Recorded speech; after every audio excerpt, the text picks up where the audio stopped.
নয়াদিল্লির রাইসিনা হিলস। বাইরে অঝোর ধারায় বৃষ্টি পড়ছে। সাউথ ব্লকের একটি অতি গোপন কড়া নিরাপত্তা বেষ্টিত কনফারেন্স রুমে তখন পিনপতন নীরবতা।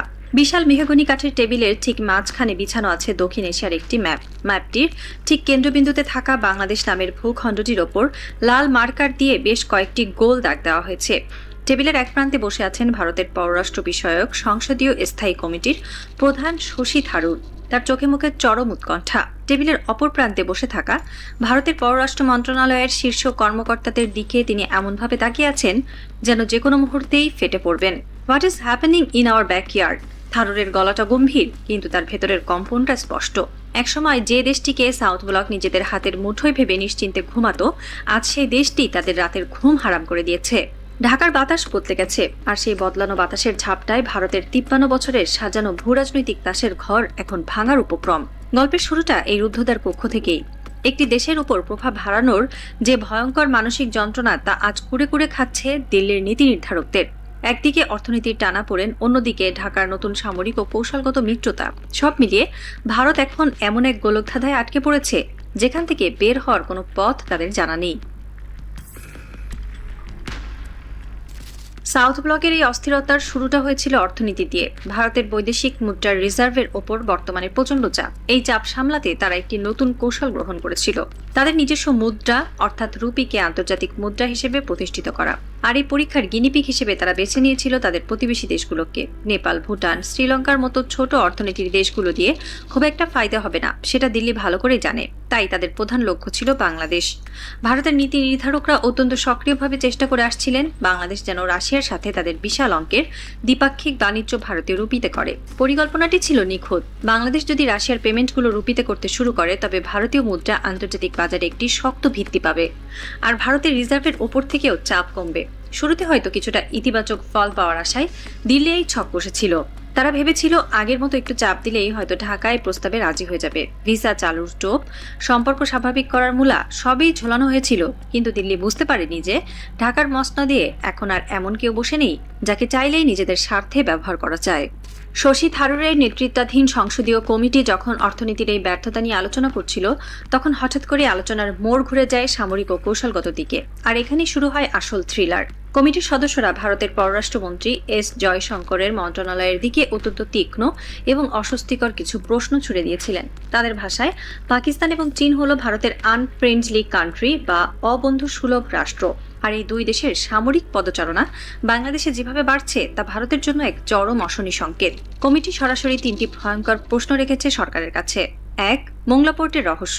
2025 সালে চীনের সাথে বাংলাদেশের $370 মিলিয়ন একটি মেগা এগ্রিমেন্ট সই হয়েছে মোংলা বন্দরকে ঘিরে।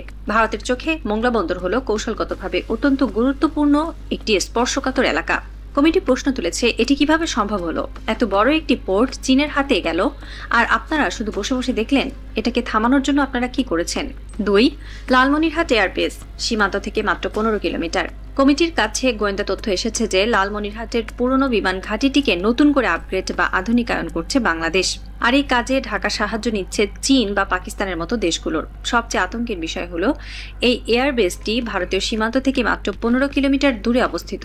একটি যুদ্ধবিমান টেক অফ করার কয়েক সেকেন্ডের মধ্যেই আমাদের আকাশসীমায় ঢুকে পড়তে পারে। এই এয়ারবেস অপারেশনাল হচ্ছে, আপনারা কি করছেন? কমিটির এই প্রশ্নে পররাষ্ট্র মন্ত্রণালয়ের কর্মকর্তারা একেবারে বোবা হয়ে গেছেন। 3. বেইজিংয়ে জামায়াতে ইসলামীর তীর্থযাত্রা।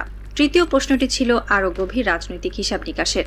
বাংলাদেশে এখন শাসন ক্ষমতায় রয়েছে বিএনপি। শাসক দল হিসেবে তাদের চীনের সাথে সম্পর্ক রাখাটা ভারতের কাছে বোধগম্য, কিন্তু ভারতের সবচেয়ে বড় মাথা ব্যথার কারণ হয়ে দাঁড়িয়েছে জামায়াত ইসলামী। সম্প্রতি জামায়াত ইসলামীর শীর্ষ নেতা এবং বুদ্ধিজীবীদের একটি প্রতিনিধি দল বেইজিং সফরে এসেছে। ভারতের প্রশ্ন, এই জামায়াতিরা বেইজিংয়ে কি করতে গিয়েছিল? চীনের সাথে তাদের সম্পর্ক কেন এত গভীর হচ্ছে? এর কৌশলগত পরিণতি ভারতের জন্য কতটা ভয়াবহ হতে পারে? শশী থারুরের কমিটির এই প্রশ্নবাণে জর্জরিত জয়শঙ্করের মন্ত্রণালয়ের কাছে কি কোনো উত্তর আছে? উত্তর হলো না, একটি নিখাদ, অসহায় না।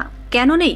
কারণ ভারতের নীতি নির্ধারকদের এটা স্বীকার করতেই হবে যে 1971 সাল থেকে 2024 সাল পর্যন্ত বাংলাদেশের ওপর তাদের যে একছত্র আধিপত্য বা কন্ট্রোল ছিল তা চিরতরে ধূলিসাৎ হয়ে গেছে। মাঝখানে হয়তো দু একবার কিছু ছোটখাটো প্রতিবন্ধকতা এসেছিল, কিন্তু ভারত সবসময় নানা কূটকৌশল, চাপ বা অর্থনৈতিক অবরোধের ভয় দেখিয়ে ঢাকাকে নিজেদের লাইনে রাখতে সক্ষম হয়েছিল। কিন্তু 2024 সালের জুলাই আগস্টের গণঅভ্যুত্থান সব হিসাব পাল্টে দিয়েছে। হিন্দিতে একটি প্রবাদ আছে, না রহিগা বাস না বাজেগি বাঁশুরি। ভারত বাংলাদেশে যে রাজনৈতিক দলটিকে নিজেদের বাস হিসেবে ব্যবহার করে 53 বছর ধরে বাঁশি বাজিয়েছিল, বাংলাদেশের ছাত্র জনতা সেই দলটিকে সমূলে উপড়ে ফেলে দিয়েছে। এখন আর সেখানে কোনো ভারতীয় প্রক্সি নেই। আর সবচেয়ে বড় পরিবর্তনটা এসেছে বাংলাদেশের তরুণ প্রজন্মের মাঝে। জেনারেশন জি আজ এতটাই সজাগ এবং দেশপ্রেমিক যে তারা চোখ কান খোলা রেখে বসে আছে। বিন্দুমাত্র ভারত প্রীতি বা নতজানু নীতির গন্ধ পেলেই তারা লাখ লাখ সংখ্যায় রাজপথে নেমে আসে। এই বাস্তবতায় দাঁড়িয়ে সাউথ ব্লক এখন অসহায়। তারা মোংলা পোর্টের চুক্তি আটকাতে পারেনি, তারা লালমনিরহাট এয়ারবেজের আপগ্রেডেশন বন্ধ করতে পারেনি, তারা বাংলাদেশ, পাকিস্তান, চীন, তুরস্কের এক নতুন সামরিক অক্ষকে ভাঙতে পারছে না। কারণ বাংলাদেশ এখন আক্ষরিক অর্থেই একটি স্বাধীন, সার্বভৌম রাষ্ট্র হিসেবে নিজের সিদ্ধান্ত নিজে নিচ্ছে।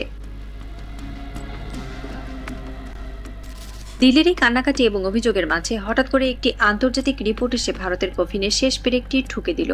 অ্যামনেস্টি ইন্টারন্যাশনালের একটি ভয়াবহ রিপোর্ট, যা সম্প্রতি দ্য ওয়্যারে প্রকাশিত হয়েছে। ভারত প্রশ্ন তুলছে, কেন বাংলাদেশ চীন বা পাকিস্তানের সাথে সামরিক সম্পর্ক বাড়াচ্ছে, কিন্তু ভারত নিজে কি করছে?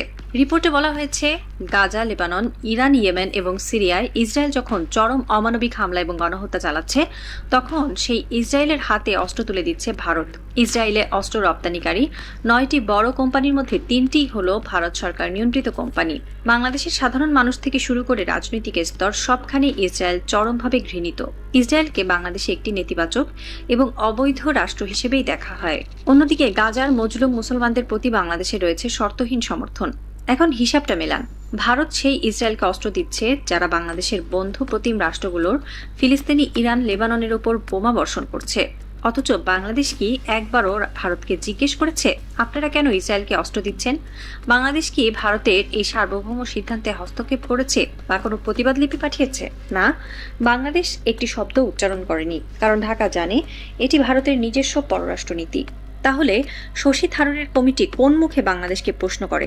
ভারতের যদি ইসরায়েলকে অস্ত্র দেওয়ার সার্বভৌম অধিকার থাকে, তবে বাংলাদেশেরও পূর্ণ অধিকার রয়েছে তুরস্ক, চীন বা পাকিস্তানের সাথে নিজেদের প্রতিরক্ষা সম্পর্ক মজবুত করার। কূটনীতিতে এটি হলো সমমর্যাদার আচরণ। তুমি যদি আমার বিষয়ে নাক না গলাও, তবে আমি তোমার বিষয়ে কথা বলবো না। রাত বাড়ছে।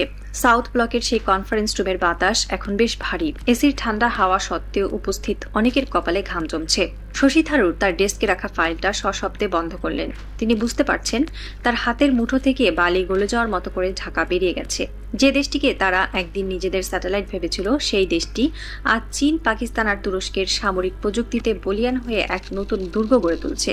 অন্যদিকে ঢাকার আকাশে তখন এক অদ্ভুত প্রশান্তি। উর্মিটোলা বিমান বাহিনীর ঘাঁটিতে হাই সিকিউরিটি জোনের ভেতরে হলুদ আলো জ্বলছে। রানওয়ের উপর দাঁড়িয়ে আছে বিশাল ডার্ক হ্যাঙ্গার। রাডারের স্ক্রিনে স্ক্যান হচ্ছে বঙ্গোপসাগরের বিস্তীর্ণ আকাশ আর লালমনিরহাটের সীমান্ত।